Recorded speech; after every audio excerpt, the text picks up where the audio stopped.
Obrigada, doutor. E continuando, né, como o doutor já me disse, este mês de outubro e o mês de novembro, os cursos desta jornada que é Desmistificando a Produção do Conhecimento Científico serão grátis e também haverá, então, oferta de certificados. E para os que quiserem receber os certificados, deverão indicar na lista de presença que vai passando ao longo da aula.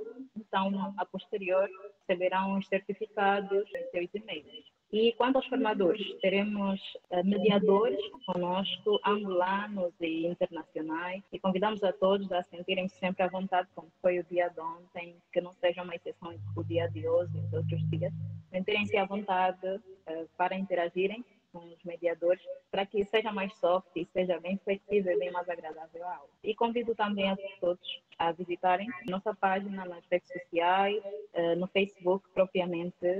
Lá vão encontrar muitas informações sobre o nosso portal, as revistas que temos lá no nosso portal. E para a interação, brevemente vamos disponibilizar então o nosso WhatsApp, e lá poderemos interagir mais, receber matérias e outras informações a respeito do nosso. Então, convido a todos a ficarem aí onde estão, prepararem as mentes para então mais uma aula, que sempre será agradável com o Dr. Felipe.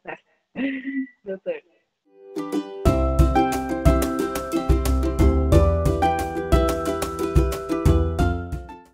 Muito obrigado, Neuza. Então, eu vou agora passar para a conversa de hoje.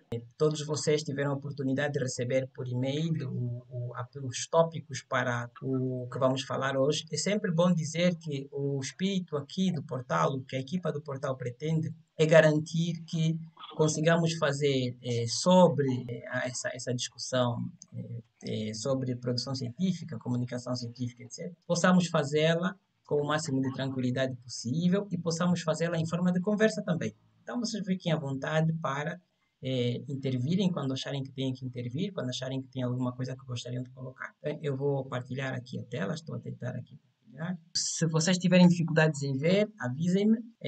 A tela que aparece agora tem como título Comunicação Científica 1, o primeiro diapositivo. O que é e o que não é, diferenças da divulgação científica, para que serve quem faz. Ontem nós já conversamos muito, de forma interessante, sobre a divulgação científica.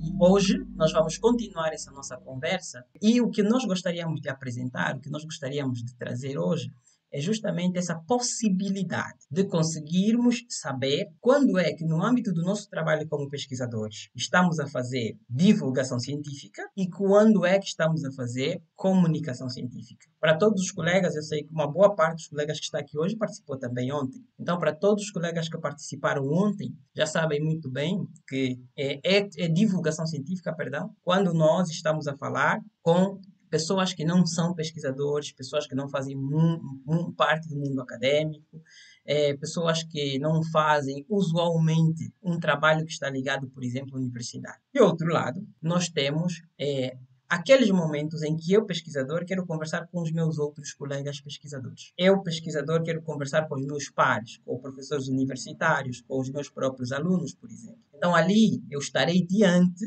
de uma outra coisa. Eu estarei diante disso que estamos a chamar aqui de comunicação científica. Então, a comunicação científica ela é uma coisa muito fácil de ser entendida. A comunicação científica é aquela circunstância, vamos dizer assim, em que eu troco informações com outros pesquisadores e cientistas. Então, como eu ia dizendo, sempre que um cientista quer trocar informações com outro cientista, ele está diante dessa coisa que nós chamamos de comunicação científica. Então, se eu vou para a TPA, por exemplo, Televisão Pública de Angola, para apresentar os resultados da minha pesquisa, fica claro que eu não estou a fazer comunicação científica, porque eu estarei a falar para um público extremamente amplo e, com certeza, a maioria desse público, a maior parte desse público, é de não cientistas. Então, isso não seria comunicação científica, isso seria mais divulgação. Então, para ser comunicação, eu vou conversar com os meus pares cientistas, os meus pares pesquisadores, os meus pares investigadores científicos, professores universitários, os meus alunos, por exemplo, de mestrado, de doutoramento. Então, quando eu estou a fazer essas conversas, nós estamos diante da comunicação científica. A comunicação científica, ela tem uma história interessante de surgimento. Ela começa quando cientistas decidem que era interessante fazer, vamos chamar assim, trocas de correspondências. Um dos primeiros momentos da comunicação científica é quando eu, Felizardo, por exemplo, isso naquela altura, estamos a falar da Idade Média, bom, não, eu não existia nessa época, né? Mas pronto. Naquela altura, o cientista queria comunicar-se, eu queria me comunicar com o Vitorino, por exemplo. E então, o que eu faço? Eu escrevo. E eu não queria fazer uma carta simplesmente dizendo como eu estou, como é que o Vitorino está, etc, etc. Não era essa a intenção. Qual era a intenção? A intenção era eu mostrar ao Vitorino quais são as pesquisas que eu fiz mais recentemente. Essa era a intenção. E aí, o que eu fazia? Então, eu escrevia uma carta em que eu dizia, olha, eu descobri isso, eu descobri uma nova planta, e eu acho que essa planta vai se chamar XY, essa planta é habitual da região XY, e depois de eu escrever, eu encaminho essa carta para o meu colega pesquisador. Então, por exemplo, para o Vitorino, para a doutora Ana Cláudia, para a doutora Adélia, e aí esses meus interlocutores recebem a carta e respondem à minha carta. Olha, Felizardo, se calhar o nome que você escolheu para essa planta não é o mais adequado.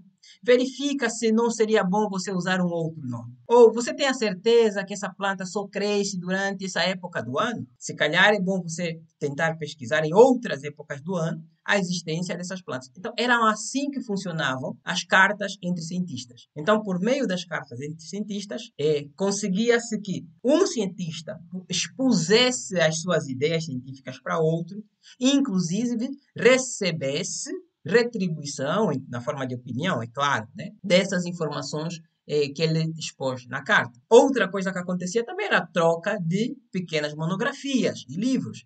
Então, vocês vão ver que há muitos casos. Um caso interessante, por exemplo, é o caso do Etienne de la Boétie, por exemplo, que ele escreve um livro interessantíssimo e, infelizmente, ele morre muito jovem. E, depois de morto, vários dos seus amigos, na verdade, também tinham algumas correspondências trocadas com Etienne, em que ele apresentava algumas das ideias que ele tinha apresentado, por exemplo, no seu livro. Então, a ideia da troca de cartas, mas também de outros materiais, como, por exemplo, manuscritos, está dentro da ideia da comunicação científica. Então, claro que se essa carta eu escrevo sobre uma teoria, como fazia Freud, por exemplo. Freud escrevia cartas para outros colegas, mas Freud também escrevia cartas para sua noiva. Então, a carta que ele escreve para sua noiva, apesar de ser uma carta com conteúdo científico, não era comunicação científica, porque a noiva não era uma cientista. Então, a comunicação científica tem essa característica. Se for troca de correspondência, é entre cientistas.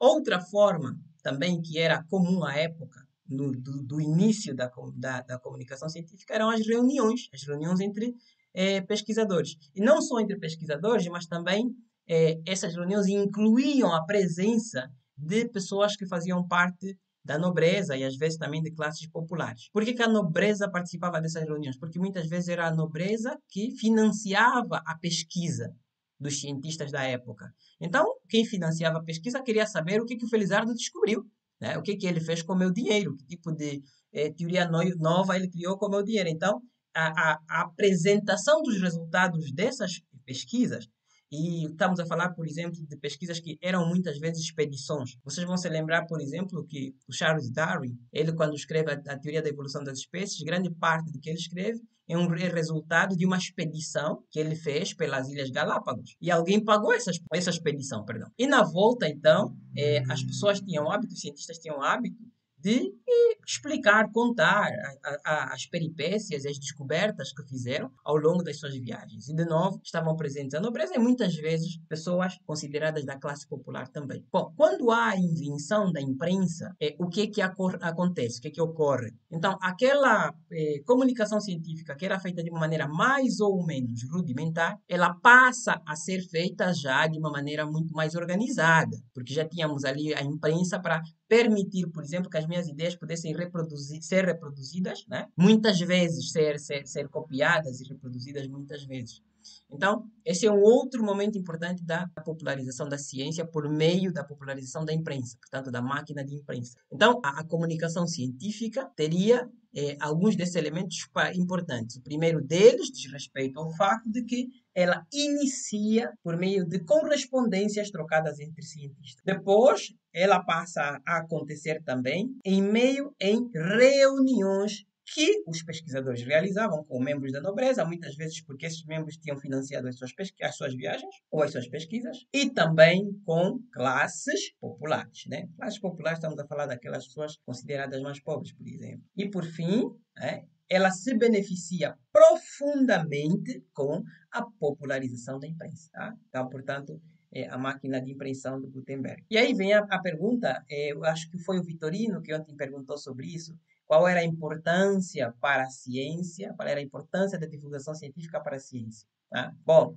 então, da mesma maneira que ontem falamos sobre a importância da divulgação científica, também é bom pensarmos sobre a importância da comunicação científica. Por que é importante fazer comunicação científica e para que serve? E aí, a comunicação científica, ela, como vocês viram lá atrás, no exemplo das cartas, pela comunicação científica eu posso passar para os outros indivíduos que também são cientistas dados sobre coisas que eu eventualmente realizei. Então, eu posso mostrar-lhe, tá, as minhas teorias e eles também podem mostrar-me as suas teorias. Uma outra coisa interessante da comunicação científica, e que fala sobre a importância da comunicação científica, é o fato de que quando eu comunico aquilo que eu escrevo, eu garanto que aquilo que eu escrevo, que eu produzi, seja usado pelos meus pares. Eu vou dar um exemplo. Todos os trabalhos têm uma secção chamada referências bibliográficas. Então, por que existem as referências bibliográficas? Nas referências bibliográficas, eu estou a afirmar que aquele material que eu estou a utilizar é o resultado da minha leitura, do meu estudo, da minha pesquisa, da minha conversa com outros pesquisadores. Então, eu estou a chancelar, vamos assim dizer, não só a minha pesquisa, mas a informação produzida pelos meus pares. Então, se eu não comunico o que eu produzo, ninguém sabe o que eu produzo. E é muito interessante porque em Angola, muitas vezes, nós temos assim, duas coisas. Uma, os cientistas angolanos não produzem nada. Ou outra coisa, não se dá importância ao que os cientistas angolanos produzem. E por que essas duas coisas acontecem? Primeiro, porque o cientista angolano não comunica, ou comunica muito pouco. E quando comunica, fica só pela comunicação. Nós vimos ontem. É importante sair da comunicação para a divulgação. E de outro lado, quando dizemos que o cientista angolano não se dá importância ao trabalho do cientista angolano, pois porque muitas vezes também esse trabalho não é comunicado. Então, eu produzi um trabalho de monografia. Ontem alguém fez, acho que foi o Vitorino, já não vou me lembrar bem, uma pergunta que eu acho que eu não, se calhar não respondi totalmente a pergunta, mas pronto, tinha a ver com monografias.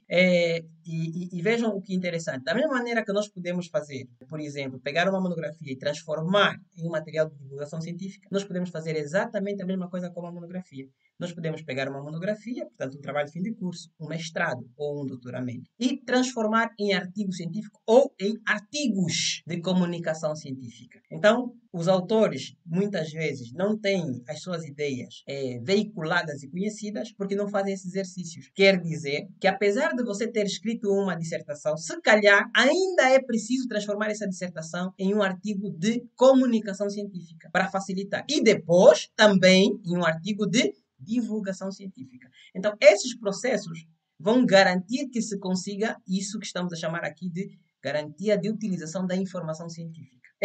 Outra coisa muito importante para qualquer investigador sério, o valor, um dos valores mais importantes da comunicação científica, portanto, da ciência, um dos valores mais importantes é a possibilidade de partilhar os meus resultados. Porque a partilha dos meus resultados, portanto, fazer com que outras pessoas tenham acesso ao que eu estou a encontrar. Porque a partilha dos meus resultados tem uma outra consequência muito positiva para a ciência. Ajuda a fazer com que outras pessoas me apoiem na criação de novas ideias. Então, porque o resultado em si não é uma teoria, mas quando você trabalha o resultado, quando você transforma aquele resultado em uma informação, ele pode se transformar em uma teoria. Então, esse exercício de transformação e, por exemplo, produção de uma teoria é um exercício de concepção também. De concepção de informação, de concepção de conhecimento científico, de produção de conhecimento científico. Então, essa concepção da produção científica, ela ocorre em meio à partilha da produção científica. Não existe produção de conhecimento ou de novo conhecimento sem partilha de conhecimento científico. Um outro elemento importante diz respeito à garantia de que aquilo que eu fiz hoje, tá? O produto que eu produzi hoje, a teoria que eu produzi hoje, vai ser lida por outras pessoas em outros lugares do mundo. O que isso quer dizer? Eu vou pegar um exemplo. Até hoje, nós estudamos a teoria da evolução das espécies de Charles Darwin. E aí a pergunta é, por que será? Por que será que nós fazemos isso?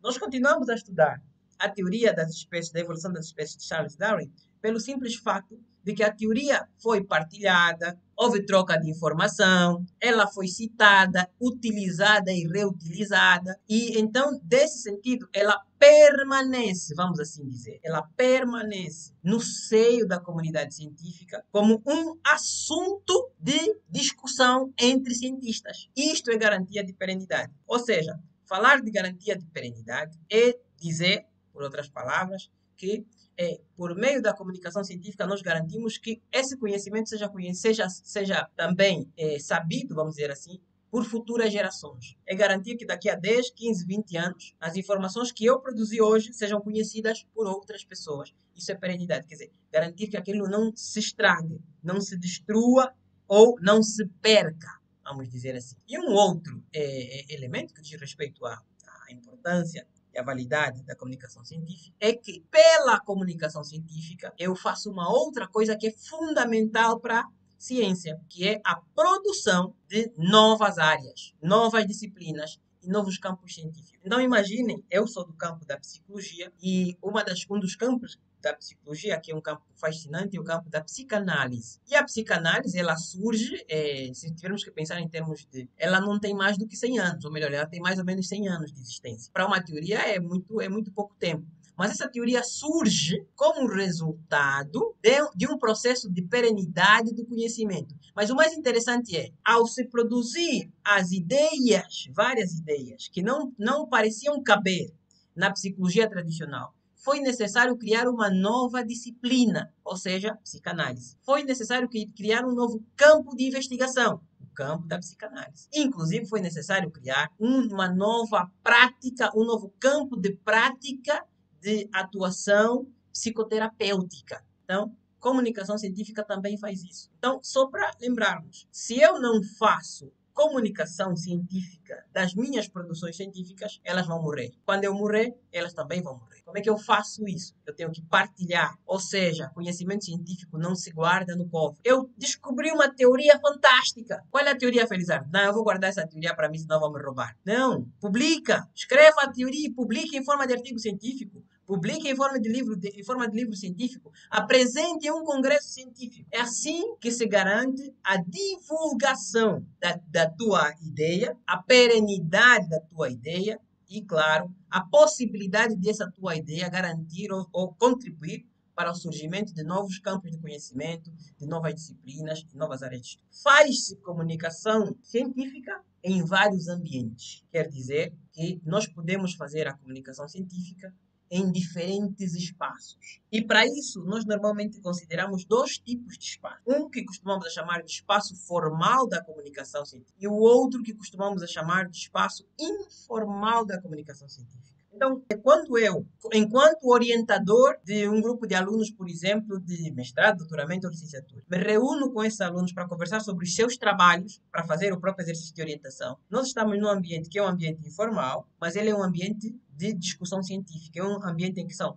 cientistas conversando com outros cientistas. Quando nós estamos dentro de um laboratório, vou pegar um exemplo, eu sei que o Estado de Huila tem o herbário, um centro de investigação antigo, aliás, é um dos centros de investigação mais antigos de Angola. Duas pessoas, dois pesquisadores, dentro do herbário, discutindo sobre as espécies que estão lá dentro do herbário. Eles estão num ambiente informal, mas estão a fazer comunicação científica. Bom, é uma comunicação científica que não vai se publicar em nenhum lugar, mas é comunicação científica. Outra forma de comunicação científica, dois pesquisadores que se encontram em algum ambiente sem terem combinado nada especificamente, etc, e começam a discutir ideias científicas. Isso também é comunicação científica. E aí, nesse sentido, de novo, estamos a falar de comunicação científica em um ambiente informal. Já os ambientes formais da comunicação científica são aqueles em que você precisa de seguir um certo ritual, umas vezes mais complexos, outras vezes menos complexos, tá? Para fazer a comunicação das tuas ideias. Por exemplo, as revistas científicas. Outro exemplo, os livros, os eventos científicos e por aí fora. Então, os espaços formais são aqueles que exigem, como diz a própria palavra, do pesquisador, uma formalidade maior para falar sobre o assunto. Por exemplo, para que eu possa comunicar o meu artigo científico por meio da publicação em uma revista científica, a primeira coisa que eu preciso fazer é escrever um artigo dentro das normas da revista. Número de páginas, por exemplo, tipo de letras, espaçamento, formas de citação, formas de referência bibliográfica, tudo. Depois, eu devo submeter o artigo em uma revista científica. Esse artigo submetido em revista científica vai ser recebido pelos avaliadores que estão na revista, a comissão de avaliação. Eles vão fazer a triagem dos artigos e depois vão decidir para quem vão entregar o artigo para ser avaliado. Uma das nossas formações vai ser sobre a avaliação de artigos científicos. E então, esses avaliadores, que normalmente são também investigadores, vão avaliar a qualidade do artigo e vão dizer ao editor: esse artigo tem condições de ser publicado, esse artigo não está em condições de ser publicado, etc, etc. E o editor, em função dessas decisões, decide se publica ou não. Então, vejam, tem todo um ritual estabelecido de maneira oficial, inclusive por meio de regras e regulamentos, de como é que deve tramitar aquela informação para que ela seja, no final, publicada. É por isso que artigos em revistas científicas são considerados o suprassumo da ciência. Digo-vos mais, hoje valoriza-se muito mais um pesquisador que publica artigos, muitos artigos, do que um pesquisador que publica muitos livros. Pelo simples facto de que os rituais do artigo são mais exigentes e rigorosos do que os rituais para a publicação de livros. No nosso contexto em Angola, inclusive, quase não há rituais para a publicação do livro. O único ritual é ter dinheiro e encontrar um amigo que queira publicar.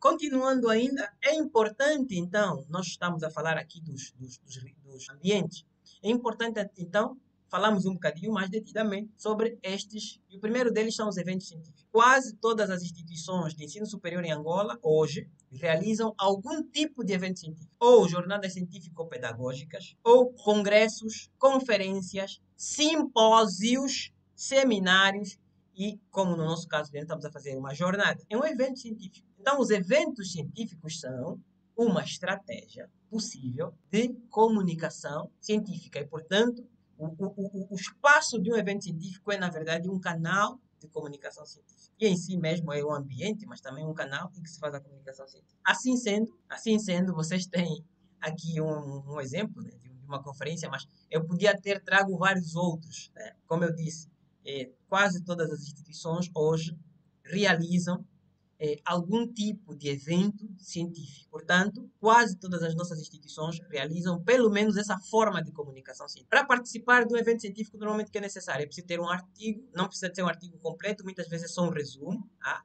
Que depois vai ser transformado em uma comunicação oral. Dica para todos vocês: evitem apresentar em eventos coisas que vocês não pesquisaram, porque aí vocês estão a fazer freestyle, não estão a fazer comunicação científica, tá? Então, apresentem de preferência coisas que sejam de fato resultado de alguma pesquisa, mesmo que seja uma pesquisa em andamento, não precisa ser uma pesquisa que já tenha sido concluída.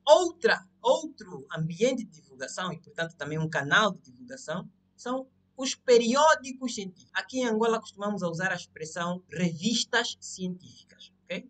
Em outros lugares falam de periódicos, mas estamos a falar da mesma coisa. A ideia de periódicos é que as publicações científicas elas são periódicas, tá? Elas são publicadas de tempos em tempos, mensalmente, semanalmente, semestralmente, anualmente e por aí fora. E uma curiosidade é as duas revistas mais antigas do mundo, que são o Le Journal des Savants e o Philosophical Transactions, que surgem nos anos, no século XVII, 1665. Esses são os jornais mais antigos. Eles existem até hoje, ou seja, eles têm mais de 300 anos de existência. Eu, depois de terminar a apresentação, depois de sair daqui dos PowerPoints, eu vou mostrar-vos os sites. E vocês vão ver, por exemplo, que o Philosophical Transactions hoje já se transformou em um jornal online. Vejam que interessante. E que está disponível até hoje, também online. Se vocês quiserem publicar nesse período, vocês podem perfeitamente. E o Jornal de Savant, infelizmente, ele parou de publicar em 2006. O seu último número publicou em 2006. Então, mas vocês encontram armazenados também todos os números do Jornal de Savant, desde 1600 até os anos 2000. No nosso caso, em Angola, nós também temos uma miríade muito grande de revistas. Nós falamos, perdão, inicialmente do portal Periódicos, do portal Pensador. A essa altura, acho que todos os que estão aqui já perceberam que a iniciativa Portal Pensador, na verdade, é um portal de periódicos, é assim que se chama. Nós vamos ter uma formação específica para falar sobre o portal de periódicos, ok? Especificamente. Então, mas resumindo, um portal de periódicos é um lugar em que, normalmente, se reúne um conjunto de especialistas e peritos ligados à investigação científica para apoiar a criação e manutenção de revistas científicas, a publicação de autores novos ou antigos autores e que são autores pesquisadores e qualificar a produção científica de um determinado lugar, de uma universidade, de um país, etc. Se vocês forem aqui perto, por exemplo, na América Latina, é habitual cada universidade ter o seu próprio portal de periódicos. Em Angola, infelizmente, nós só temos um único portal de periódico e que não é de nenhuma universidade. É uma iniciativa de um conjunto de pessoas que gosta de ciência. Portanto, é uma iniciativa privada. Então, essas revistas, nem todas elas estão no portal, mas todas elas são revistas angolanas. Então, por exemplo, a revista Sol Nascente é uma revista angolana que é pertencente ao Instituto Sol Nascente, que é o Instituto Superior Politécnico Sol Nascente, que está no AMO. A revista Sapientiae é uma das revistas também mais antigas aqui de Angola, uma revista entre as revistas digitais, ok? Que é uma revista da Oscar Ribas, a Órbita Pedagógica também, que é uma revista do ICE do AMBO, e depois tem as revistas do Portal Pensador também. Essas são várias das revistas que existem em Angola e que estão disponíveis para receber os vossos artigos, se vocês quiserem publicar nelas, tá? Portanto, para receberem os vossos textos de comunicação científica. Então, um outro local de publicação são as revistas que existem dentro dos portais de periódicos. Exemplos, eu trago aqui algumas imagens ilustrativas dos portais de periódicos. Claro, não podia deixar de apresentar o Portal Pensador, mas também trago outros. Eu não sei se vocês já ouviram falar deste. O Online Journal, perdão, African Journals Online. O Africa Journals Online é um portal de periódicos africano, ok? Então, o que ele faz? Ele agrega periódicos ou revistas científicas de países africanos. Nesse momento, ele tem, dentro do seu portal, periódicos, 633 revistas científicas. Então, é um portal interessante. Dessas revistas, muitas delas são revistas de acesso aberto. Portanto, 362 são revistas de acesso aberto. O que é o acesso aberto? É quando uma revista permite que a pessoa tenha a possibilidade de publicar o artigo na revista sem precisar de pagar. O leitor tem a possibilidade de ler e baixar os artigos sem precisar de pagar. E a biblioteca da universidade também tem o direito de ter acesso, dar acesso à revista sem que a instituição precise de pagar. Isso é uma revista de acesso aberto. As revistas do portal são todas obrigadas a serem revistas de acesso aberto. A instituição que quer ter a sua revista no portal, a primeira condição é que seja uma revista de acesso aberto. Ou seja, os autores não podem pagar, os avaliadores não podem cobrar para avaliar e os leitores não podem ser cobrados para ler. Então, é para vocês perceberem por que é muito importante nós termos um ecossistema de produção científica em Angola. Porque ao fazermos um ecossistema, nós vamos permitir que o Felizardo, por exemplo, publique não nas revistas que ele coordena, mas em outra revista, e também seja avaliador nessa outra revista. E as pessoas que são daquela revista sejam avaliadores da revista que o Felizardo coordena, por exemplo. Essa é a função de um ecossistema. Outro exemplo de portal de periódico é o portal Cielo. Eu acho que todos vocês já ouviram falar do Cielo, já procuraram artigos no Cielo. O Cielo também é um portal de periódico. A Elsevier também é outro portal de periódico. E tem aqui um outro último portal de periódicos, que é um portal de periódicos de uma universidade pública brasileira, a Universidade Federal de Santa Catarina. Então, os repositórios institucionais, que normalmente é assim que eles são chamados, são um outro ambiente especializado em receber comunicação científica. Depois, então, portanto, dos portais, perdão, os portais, logo depois dos portais, temos os repositórios. E o que seriam os repositórios? Diferente dos portais, os portais de periódicos servem para armazenar revistas científicas. Já os repositórios servem para armazenar tudo, desde revistas, artigos, livros, áudio, vídeos, imagens, tudo, absolutamente tudo. Então eu trago aqui outros dois exemplos de repositórios. De novo, depois eu vou abrir no navegador para vermos isso ao vivo. Esse é um exemplo de um repositório institucional, que é de uma universidade brasileira, a Unesp. Depois temos um outro repositório, que é o RICAP, que é o repositório de acesso aberto de Portugal. E aqui é importante partilhar convosco uma informação. Em Angola, nós não temos ainda um repositório institucional, mas está em curso, junto do Ministério do Ensino Superior, uma iniciativa para a criação do nosso repositório angolano de acesso aberto. Para fazer comunicação científica, em condições, há padrões mínimos, ok? Que precisam ser levados em conta, vamos assim dizer. O primeiro deles, como não podia deixar de ser, é a qualidade do material que é produzido. Se eu, cientista, quero fazer comunicação científica, eu tenho que escrever com qualidade. Eu tenho que fazer um artigo que, por exemplo, seja um artigo linguisticamente bem construído. Um artigo que não é cheio de delírios, mas é cheio de factos, de dados. Um artigo que tem ideias bem concatenadas, ideias organizadas. Um artigo que tem uma linguagem acessível, compreensível, etc, etc. Então, o primeiro critério, o primeiro padrão é a qualidade. O segundo padrão é a confiança. Quer dizer, o que eu vou escrever, esse artigo, ele deve mostrar, eu devo demonstrar no artigo. Vocês todos sabem que a parte da demonstração dessa informação é na área da metodologia. Eu devo demonstrar que eu realizei um artigo, eu escrevi um artigo que é resultado de uma pesquisa científica que respeitou todos os padrões de objetividade, de cientificidade e os padrões éticos devem ser seguidos em qualquer pesquisa científica. E um último padrão é a credibilidade de quem faz a comunicação científica. Essa credibilidade ela é construída, vamos assim dizer. Então, um aluno que ainda não fez a licenciatura e quer fazer comunicação científica, se calhar ele não vai ser muito bem recebido, seu artigo não vai ser muito bem recebido na revista científica ou no evento para o qual ele vai enviar, salvo se for um evento ou uma revista para estudantes, ok? Não vai ser bem recebido porque se entende que ele está a iniciar ainda. É uma discussão que eu sempre encontro quando estamos a falar dessas coisas, é a ideia de que muitos colegas colocam, mas um licenciado não pode escrever um bom artigo? Claro que pode, é óbvio que pode. Mas o que é que se espera? O que se espera é que, se esse licenciado escreve um bom artigo, quando esse licenciado for um mestre, o artigo que ele escreve é 2 vezes superior ao artigo que ele escrevia na licenciatura. E quando ele for um doutor, é 4 vezes superior. Então, isso quer dizer, de novo, que a credibilidade se constrói também com a experiência do investigador. Quanto mais experiente é o investigador, tanto maior a credibilidade da sua comunicação científica. Claro que essa experiência, né, está ligado a isso que chamamos de credenciais de quem comunica. Então, quem vai falar sobre um determinado assunto, ele precisa de ter credenciais para falar sobre. Vamos pegar o meu exemplo. Se calhar, eu não poderia estar a falar sobre comunicação científica se eu, em vez de professor universitário, por exemplo, eu fosse sapateiro. Não que sapateiro seja uma má profissão, mas eu poderia fazer palestras sobre como reparar sapatos, mas eu não teria as credenciais, eu teria as credenciais de sapateiro, mas eu não teria as credenciais de cientista. Então, as credenciais são importantes, mas as credenciais se constroem. Elas se constroem pela experiência, elas se constroem pela trajetória do pesquisador, elas se constroem pelo estudo também. E aí voltamos. O que se espera é que a experiência de mestrado seja maior que a experiência de licenciatura. E a experiência de doutoramento seja ainda maior que as 2 experiências anteriores. Então, se vocês me disserem assim, mas eu conheço doutores que, por exemplo, não fazem esse trabalho em condições.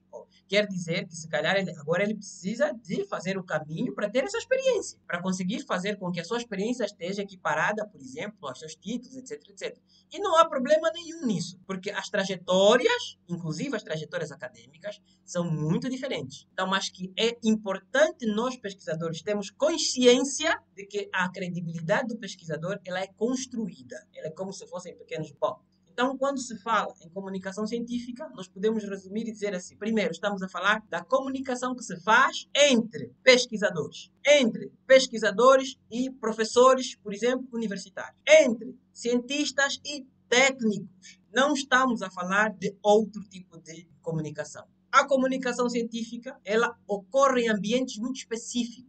Se eu quiser falar sobre ciência no mercado, vou pensar aqui em Luanda, no mercado, por exemplo, do Panguila, ou em qualquer outro mercado que queiramos pensar por ali em Angola, se eu quiser falar sobre ciência em qualquer um desses lugares, já sabemos, eu não estou a fazer comunicação científica, estou a fazer divulgação científica. Outra coisa importante sobre a comunicação científica ela é o princípio de tudo. Para fazer divulgação científica, sempre é bom começar pela comunicação. Porque na comunicação científica eu vou transformar toda a minha pesquisa de maneiras que ela possa estar disponível em uma informação que pode ser muito mais facilmente utilizada pelas pessoas. E depois, a partir dali, as pessoas vão fazer a divulgação científica. Eu não preciso de me sentir obrigado a fazer simultaneamente comunicação científica e divulgação científica. Eu posso ser um cientista que só se identifica com comunicação científica e aí isso é tudo que eu vou fazer. Mas eu posso ser também um cientista que faz comunicação e também faz divulgação científica. Então, para a apresentação, a apresentação é essa, é muito breve.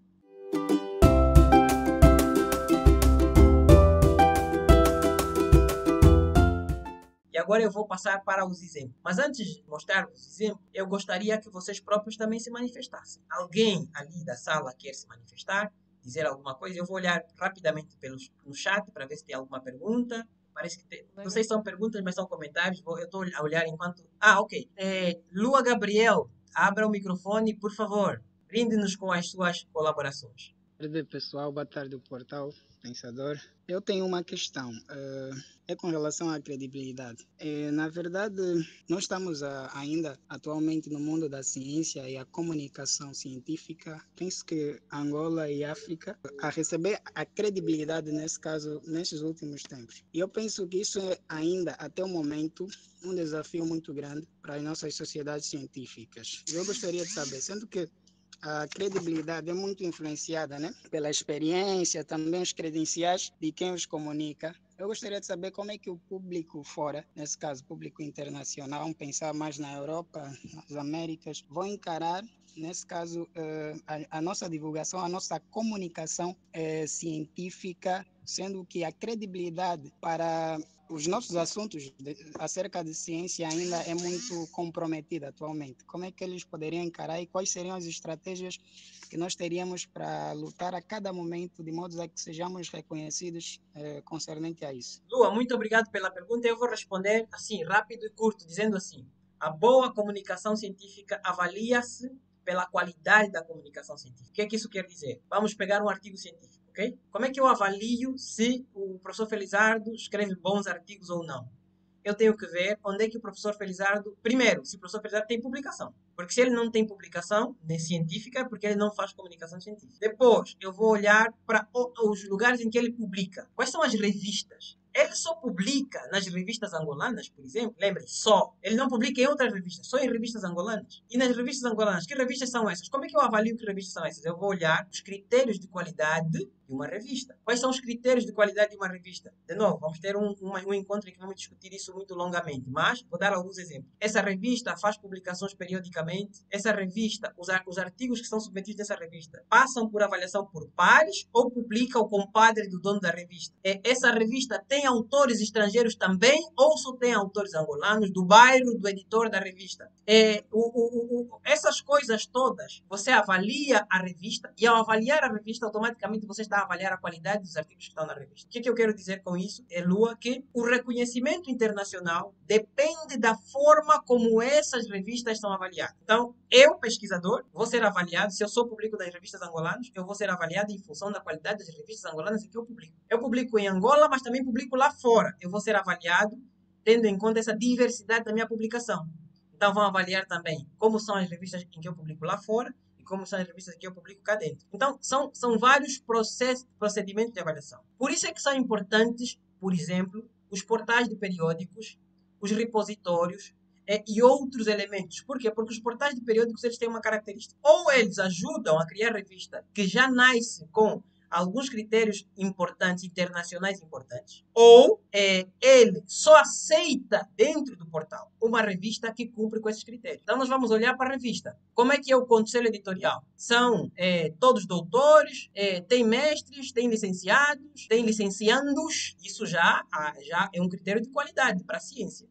E esse critério de qualidade não é inventado por Angola, é um critério de qualidade internacional. Se nós fizermos comunicação científica respeitando esses critérios, o que vai acontecer a seguir? Vão aparecer instituições internacionais interessadas em avaliar a nossa produção científica. E, pasmem-se, isso já aconteceu. O ano passado, a Unesco, em conjunto com uma outra organização mexicana chamada Ridali, fizeram uma avaliação das revistas científicas angolanas. Eles fizeram um rastreamento das revistas e eles disseram que do rastreamento que fizeram, encontraram 23 revistas que pareciam ter as características mínimas de uma revista científica. Mas depois dessa primeira avaliação, fizeram uma segunda avaliação para ver quais são aquelas entre as 23 que de fato cumprem rigorosamente os critérios de uma revista científica. O número saiu de 23 para 9. Quer dizer, das 23, só 9 revistas angolanas, o ano passado, em setembro, quando a Rita Lee fez essa avaliação, só 9 revistas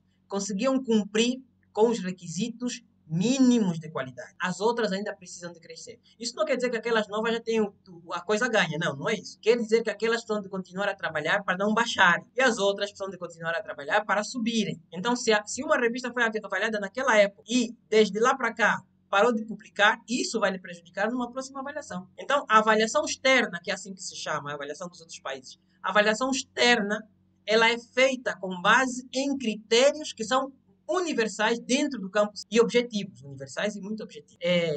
Não sei se isso responde à sua pergunta. O que é que nós precisamos fazer? Estou agora a acrescentar um sumozinho à tua pergunta. O que é que nós precisamos fazer? Nós precisamos de nos organizar para que a nossa produção científica interna seja feita de maneira sistemática e contínua. Então, eu vou dar um exemplo. Se vocês olharem para como era o mundo mais ou menos há uns 13 anos atrás, a produção, 13, 20 anos atrás, a produção científica mundial, vocês veriam que, por exemplo, o Brasil era um dos países que estava na cauda da produção científica. Então, eles criaram estratégias nacionais de produção sistemática e contínua. Uma das estratégias qual foi? Apostaram na criação de portais de periódicos em todas as universidades brasileiras. Praticamente não existe uma universidade brasileira, grande ou pequena, que não tenha o seu portal de periódicos. E dentro do portal de periódicos, cada departamento teria a sua revista científica. O resultado disso é que eles saíram da cauda para serem mais ou menos o 13º, uma das últimas avaliações que eu me lembro, do ano passado, 13º em termos de volume de produção científica ao nível do mundo. Passaram países como a Rússia, por exemplo, passaram o Japão. Por quê? Porque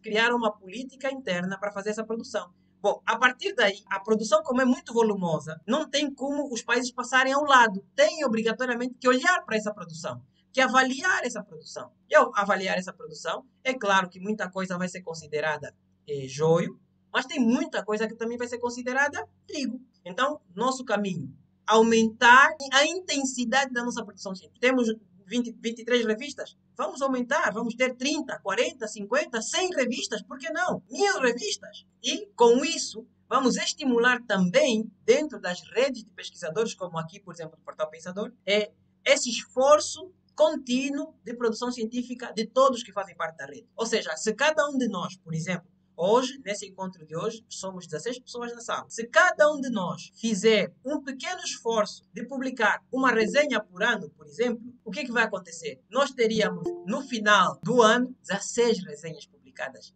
16 angolanos teriam publicado resenhas. E eu vou dar-vos números. Quando começamos, fizemos uma apresentaçãozinha do portal e vocês viram alguns números que nós temos no portal. Só do ano antepassado para agora, nós conseguimos publicar pelo menos 150 novos autores. Quer dizer, pesquisadores angolanos, alguns deles professores doutores, que nunca tinham publicado um único artigo científico. Graças às revistas do Portal Pensador, graças à revista, por exemplo, Olhar Científico. Aliás, uma das editoras adjuntas da revista Olhar Científico está aqui na sala conosco.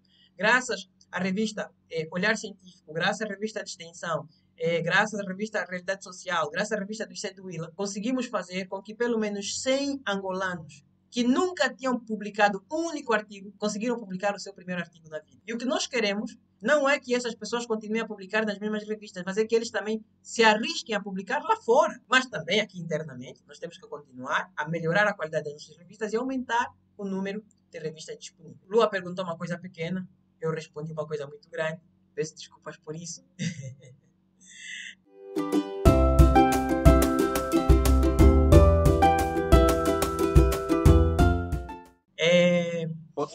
Posso Sim, falar, sim. doutor? Pode, Capela, por favor. Primeiro, agradecer a oportunidade de estar aqui presente. Doutor Felizardo, felicitações. Eu conheço o doutor Felizardo a partir do curso do AFAS. Também já tive contactos com o doutor Felizardo e foi muito bom. O Dr. Felizardo falou muito sobre a criação do ambiente científico. E eu acho que isso é extremamente importante, porque quando falamos da credibilidade, falamos da experiência. Então, quanto mais cedo começarmos, não dizendo que não vamos cometer erros, né?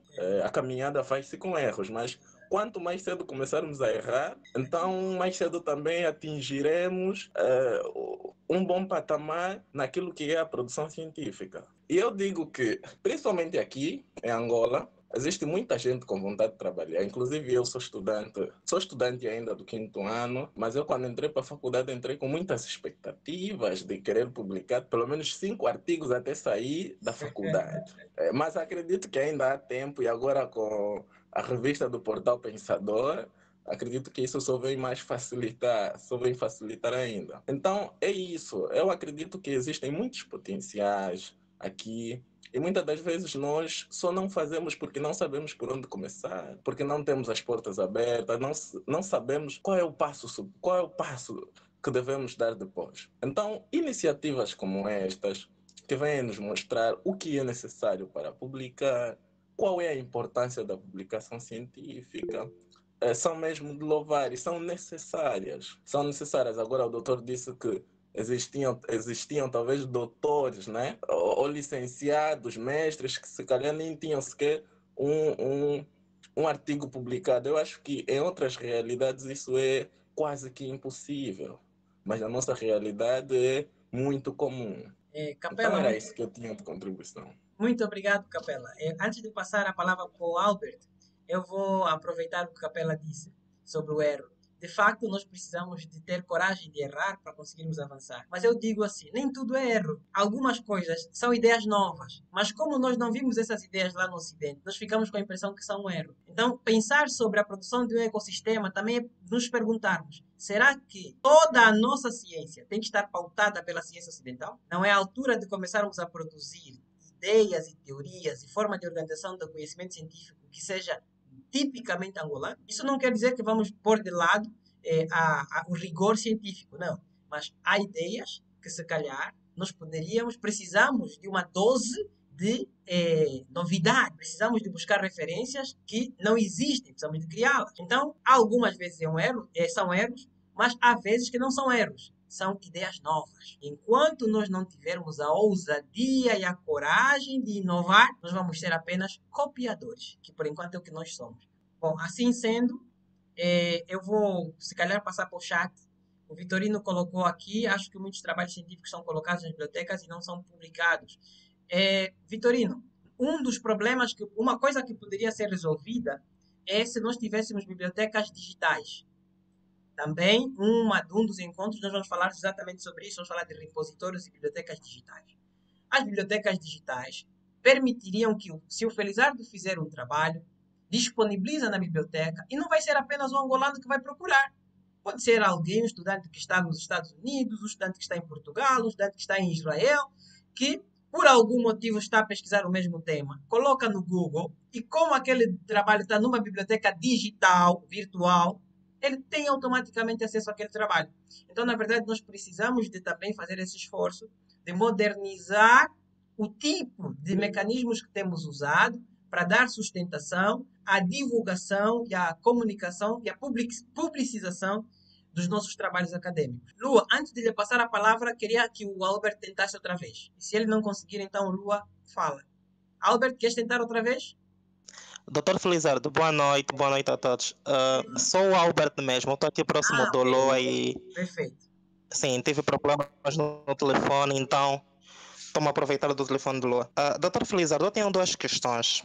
A primeira é que o doutor Felizardo, quando falava sobre a passagem de uma monografia para um artigo científico e depois para um artigo de comunicação científica e depois para um artigo de divulgação científica, eu gostaria de perguntar se são etapas se são etapas que o nosso trabalho de monografia tem que passar obrigatoriamente para ser considerado um artigo de comunicação científica e posteriormente um artigo de divulgação científica. E a segunda questão vem de quando o Dr. Felizardo falava sobre a credibilidade do artigo científico de um estudante que ainda não terminou a licenciatura. Eu, por acaso, tenho um amigo próximo que muito antes de terminar a licenciatura já tinha alguns artigos científicos, mas com alguma particularidade. A particularidade dela era que o artigo científico do mesmo... por exemplo, ele fazia o artigo científico, mas tinha a colaboração de professores universitários, muitas das vezes professores catedráticos, professores inclusive com doutoramento. Então eu gostaria de saber se nesse caso ele procurava apenas reconhecimento do seu próprio artigo científico ou se procurava acessibilidade do seu artigo científico. Vou começar pela primeira pergunta, que é mais fácil. São etapas, sim. A primeira etapa é você realizar a tua pesquisa científica. A A segunda etapa é escrever a monografia, a dissertação ou a tese. A terceira etapa é transformar uma coisa dessas em um artigo científico. Vamos pegar, por exemplo, no caso da dissertação, da monografia. Eu fiz a minha monografia com o tema Atitudes dos estudantes do ICED do Lubango perante o plágio. O que eu queria saber era como é que os alunos se comportavam em relação ao plágio e quais eram as percepções sobre. Anos depois, eu e a minha orientadora pegamos aquela monografia e transformamos em um artigo que depois publicamos nas atas de um evento científico. Então, veja, não seria possível fazer aquele artigo se nós não tivéssemos feito, por exemplo, uma pesquisa científica. Mas acontece que a pesquisa que nós fizemos não era uma pesquisa para escrever um artigo, era uma pesquisa para escrever uma monografia. A pergunta é, eu posso fazer uma pesquisa com o objetivo de escrever um artigo? Claro, quando você se torna um pesquisador que já terminou a carreira, já não precisa de fazer mestrado, já é um doutor, é claro que as pesquisas que você fizer, você as faz com o objetivo de transformá-la ou em artigo ou em livro. Então, você pode podemos dizer assim, você pode queimar etapas, né? Mas você só pode queimar etapas depois de ter feito o caminho. Lembram-se do caminho? A trajetória, né? Então, mas se você terminou uma monografia, a monografia, na verdade, é que reflete a experiência que você teve com a investigação científica. A monografia é resultado daquela experiência de pesquisa que você fez. A mesma coisa em relação à dissertação, a mesma coisa em relação ao doutoramento. Não sei se ficou clara a resposta. Se não ficou, depois você recoloca. Quanto à questão que você coloca sobre o colega que fazia artigos com os professores. É normal no mundo científico. E, aliás, é uma coisa que nós não costumamos a fazer em Angola e fazemos mal em não fazer isso. Por quê? Quem é o cientista? O cientista é um sujeito que faz uma carreira. Eu sei que muitos dos que estão aqui na sala estão a fazer carreira na área de saúde. Então, uma coisa que acontece na área de saúde é você tem todos os anos, por exemplo, vamos imaginar a medicina, 6 anos, por exemplo, a fazer o curso de medicina. E durante esses 6 anos você faz o estágio também. E esse estágio que você faz durante esse período, tem sempre alguém que acompanha o estágio para ajudar-te a corrigir os erros. E depois que você termina o curso, vocês ainda têm um tempo que vocês chamam de residência médica, que é mais ou menos de 2 a 3 anos, às vezes até mais. A residência médica é um médico já formado, mas que ainda continua a ser acompanhado por um médico sênior. Você termina a residência e decide fazer uma especialização, por exemplo. A especialização é um médico que às vezes já fez a residência, decide fazer a especialidade e também vai ser acompanhado por um médico mais experiente para que você depois tenha a possibilidade de realizar a sua especialidade. A ciência é exatamente a mesma coisa. Então, uma pessoa que é licenciada é como se fosse um médico recém-formado para a ciência. Ele ainda não é cientista formado. Ele precisa ter a humildade, e essa é uma coisa que eu vejo que eu, que sou professor, discuto muito isso com alunos às vezes, e eu tenho a sorte de muitas vezes ter alunos muito inteligentes. E ele é tão inteligente que ele pensa que já sabe tudo de fato. E ele esquece que o cientista que ele está a criticar não escreveu apenas uma ideia, escreveu um livro, às vezes um livro de 2, 3, 4 volumes.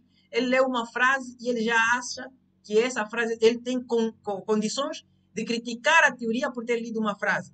Isso é falta de maturidade, que é resultado, fato, de ele não ter aprendido que é preciso fazer uma trajetória. Ou seja, o pesquisador e o cientista constroem-se da mesma maneira que se constrói, por exemplo, um profissional da área de saúde. Então, eu, licenciado, posso estar com o meu professor, que normalmente é o meu orientador, e que vai escrever comigo o artigo.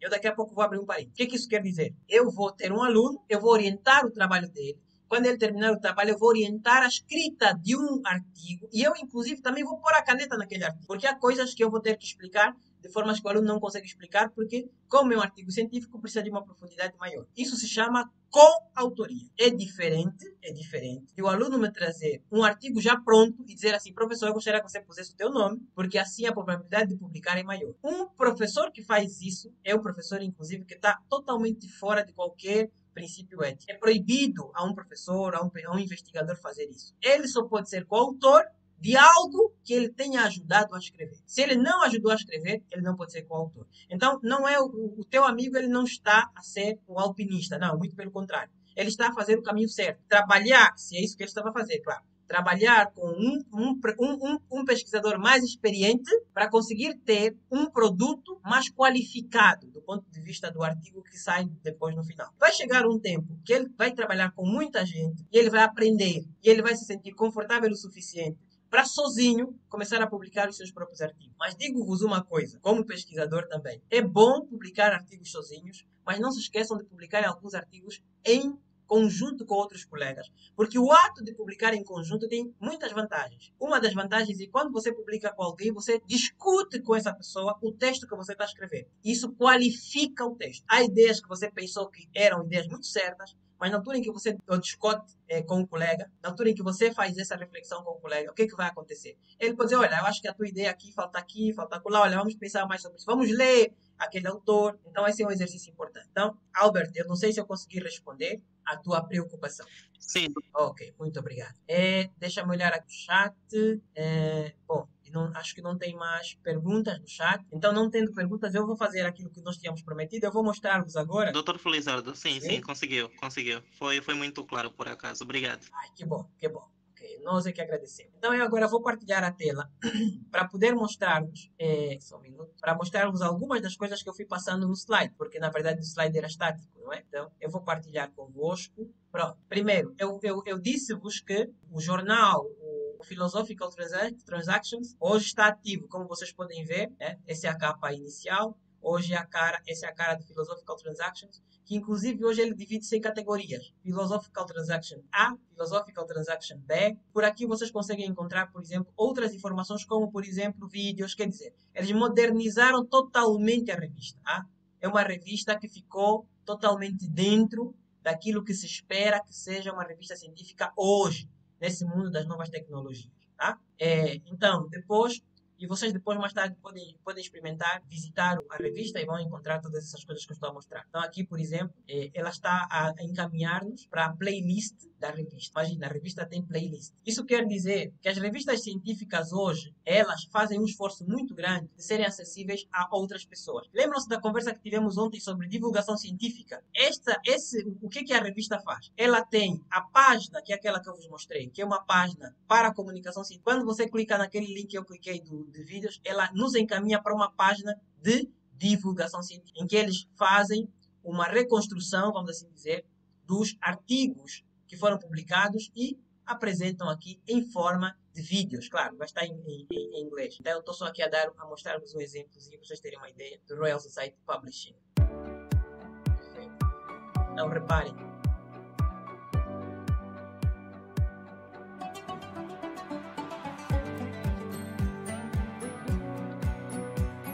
Está tudo em inglês, pronto, mas não é difícil de compreender. Então, ele faz uma chamada de abertura e depois vai apresentar algumas outras informações. Outro que eu quero mostrar-vos é o jornal de Savant. Desculpem o meu fraco francês. Este aqui é o site e vocês podem ver que eles têm os números, desde os números mais antigos até aos números mais recentes. Então, o último número que eles conseguiram publicar foi aqui por volta de 2017. Eu vou abrir esse último número de 2017, por exemplo. Vocês também, se quiserem, podem fazer isso. Então, vocês veem, tem aqui os artigos publicados mais recentemente, portanto, em 2017. Vou voltar e vou experimentar abrir um dos artigos dos anos 1900. Vamos ver aqui. Então, eu vou para aqui, para mais antigos que eles têm. 1909. Vou abrir aqui o primeiro número de 1909. Ok, está ali a revista com os respectivos artigos. Deixa eu ver se esses artigos são de acesso aberto. Ok, está aqui o artigo da revista, de 1909. Pronto. A outra coisa a que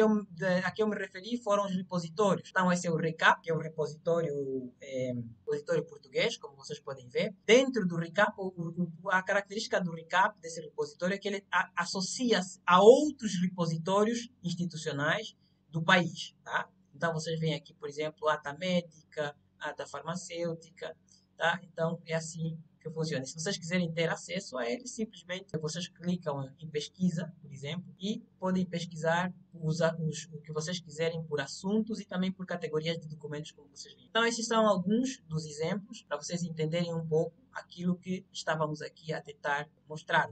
Assim sendo, essas eram as coisas básicas que nós tínhamos preparado, sempre lembrando que o Comunicação 1 e Divulgação Científica 1 são cursos introdutórios, o Comunicação Científica 2 e Divulgação Científica 2 já são cursos em que vamos tentar avançar um bocadinho mais e tentar mostrar-vos alguns outros aspectos sobre comunicação. Por exemplo, no caso de Comunicação Científica 2, vamos falar sobre a organização de um evento científico. Então, como é que se pode organizar um evento científico, que é, na verdade, um espaço de comunicação científica. Então, é isso. Aurélio, tenha bondade, por favor. Consegue me ouvir? Sim, claro, muito bem. Pois, está bem. Eu sou o Aurélio Camba e estou a acompanhar, embora cheguei um pouquinho tarde, mas é interessante, na verdade, essa iniciativa. Portanto, eu gostava de saber se temos, ou seja, já há condições de termos o DOI, que é o identificador do objeto digital, para publicações, por exemplo, de artigos em forma digital, disponível Sim. online. Posso responder? Ou... Sim, pode. Ok. Primeiro, muito obrigado pela importante pergunta, Doi, Aurélio. Para os colegas que não estão familiarizados com DOI, escreve-se, só escrever aqui no chat, DOI. DOI. O DOI é uma espécie de endereço de objeto. Ele pode ser usado não só para artigos, para textos, mas ele também é usado para vídeos, ele é usado para os próprios repositórios, as próprias revistas podem ter um DOI e por aí fora. Então, o que se percebeu é que muitas vezes, sobretudo quando se tratam de sites que albergam revistas, pode acontecer de o site mudar de endereço, e nesse caso o artigo também mudar do local em que estava alojado e ser difícil reencontrar ou relocalizar o artigo. E por isso se inventou essa coisa, o DOI. E quando se publica o artigo, se coloca um número de identificação que na verdade é um endereço eletrônico que não muda e que fica armazenado em algum lugar numa instituição que tem instituições parceiras como o Crossref, etc. Sobre por que o portal não usa o DOI? Bom, o uso das ferramentas como o DOI, não só o DOI, mas várias outras, exigem também maturidade. Exigem maturidade da equipa do portal e exigem maturidade do ecossistema nacional de produção de conhecimento científico, porque infelizmente o DOI é pago. Então, para que uma instituição atribua o DOI às suas revistas, então nós poderíamos fazer isso, nós temos que pagar uma cota anual, primeiro. E depois, as revistas têm que querer atribuir o DOI aos seus artigos, porque elas também têm que pagar um valor por cada um dos artigos. Então, a média é mais ou menos uma cota anual que vai de entre $250 a mais ou menos $1.000, dependendo do tamanho da instituição. No caso do valor do DOI por artigo, são aproximadamente $10, $1 por DOI, mais ou menos. $1 por DOI aproximadamente. Então, a grande questão é, as nossas instituições, o nosso ecossistema de produção científica ainda não sabe muito bem o que essas coisas são. Então, seria maravilhoso nós fazermos o acordo para termos o DOI. Mas seria uma daquelas coisas que chamamos de elefante branco. Uma coisa muito boa que nós iríamos tentar ter, mas que ninguém iria usar. Porque como tem custos, nós, em última instância, seríamos obrigados a manter o custo de algo que não está a ser necessariamente usado pelas nossas revistas. Nós dizemos isso olhando para as experiências das nossas revistas, são revistas novas, têm dificuldade em manter regularidade, têm dificuldade em garantir que dentro das próprias instituições exista recursos específicos para a revista. Então, seria uma aventura que ainda é muito cedo, mais ou menos como a aventura do AngoSat 1. Se calhar precisamos esperar um bocadinho para avançar para essa aventura. E agradeço mais uma vez pela colocação dessa pergunta. Sim, por acaso sim, ia dizendo também, esperar um pouquinho pelo AngoSat 2. Ok, faltam 2 minutos para 18h30. Vou apenas aproveitar aqui fazer alguns comunicados rapidinhos. Primeiro, agradecermos imenso pela vossa participação. Nós estamos muito felizes pela participação. Muita gente, inclusive, está a tentar fazer a inscrição de última hora, mas como nós tentamos fazer reserva de vagas, então, quer dizer, não queríamos muita gente para permitir que tivéssemos um mínimo de interação. Então, estamos a sentir esse interesse dos colegas pesquisadores. Isso nos deixa muito felizes, porque é justamente o que nós queremos aqui no portal. Como eu disse, o processo vai continuar, os cursos vão continuar. Todos os colegas que estão inscritos nos primeiros cursos vão receber comunicações. Se não estiverem inscritos nos outros cursos, vão receber comunicações de outras coisas. Tá? Nós vamos partilhar as informações que estamos a mostrar, os slides. Estamos a tentar gravar também as apresentações assim por vídeo. Ontem nós tivemos problemas na aparelhagem de gravação, os que estiveram deram conta. Hoje já foi possível. Então estamos a gravar a sessão. E depois vamos disponibilizar também em vídeo as sessões dentro do site. Então, muito obrigado mais uma vez a todos vocês. Vou passar a palavra para a Neuza para dar os recados finais dos últimos minutinhos. Por favor, Neuza, tenha a palavra. Obrigada, Dr. Felizardo. E, de certeza que todos nós ficamos muito satisfeitos com a aula de hoje. Reitero os recados já dados no início. Esta jornada, sob o lema Desmistificando a Produção de Conhecimento Científico, a criação de um ecossistema para a criação de um ecossistema para a ciência angolana, continua. Pois esta foi a primeira parte do curso de Comunicação Científica 1 e na próxima semana teremos então Comunicação Científica 2 e a próxima semana, além de Comunicação Científica, teremos também a Divulgação Científica, parte 2 a concluir. Então esperamos tê-los novamente na próxima semana para concluirmos com êxito essa primeira fase e estes 2 cursos de Comunicação Científica, que foi hoje a primeira parte, e também a Divulgação Científica, que foi dada ontem, a primeira parte. Contamos com a presença de todos na próxima aula, neste caso na próxima semana. Temos a agradecer a presença assim de forma bem individualizada da colega Adélia Benjamin, da colega Alice Inocêncio, da colega Ana Cláudia, do colega Aurélio Lucamba, do colega Capela Antônio, da colega Eucácia Freitas, da colega Fernanda, do colega Enio Wagner, do colega Lando Pedro, do colega Lua Gabriel, do colega Luciano Ngota, do colega Luiz Mário, do colega Sebastião e do colega Vitorino. O Portal Pensador agradece e aqui para os colegas que desejarem ter os certificados desses cursos, poderão preencher a lista que tem passado no chat, a indicar se desejam ou não receber o certificado e seguir os trâmites todos. E que visitem a nossa página do Facebook, Portal Pensador, partilhem essas ricas informações, tal como o colega Wagner disse, com outros colegas, convidem-os a participarem dos cursos, convidem-os a visitar o nosso portal, a nossa página no Facebook, Portal Pensador, divulguem essas informações, pois eu mesma até antes de conhecer o Portal Pensador, achava que não existia. Então, de certo que há muitas pessoas no mundo da ciência também à procura do Portal Pensador. Então, vamos partilhar esta informação rica que nós tomamos conhecimento para que outros possam, então, também conhecer o portal e continuar fazendo a trajetória neste mundo da investigação científica. Agradecemos a todos por estarem presentes na aula de hoje e esperamos tê-los na próxima semana, nas próximas aulas. Obrigada a todos mesmo.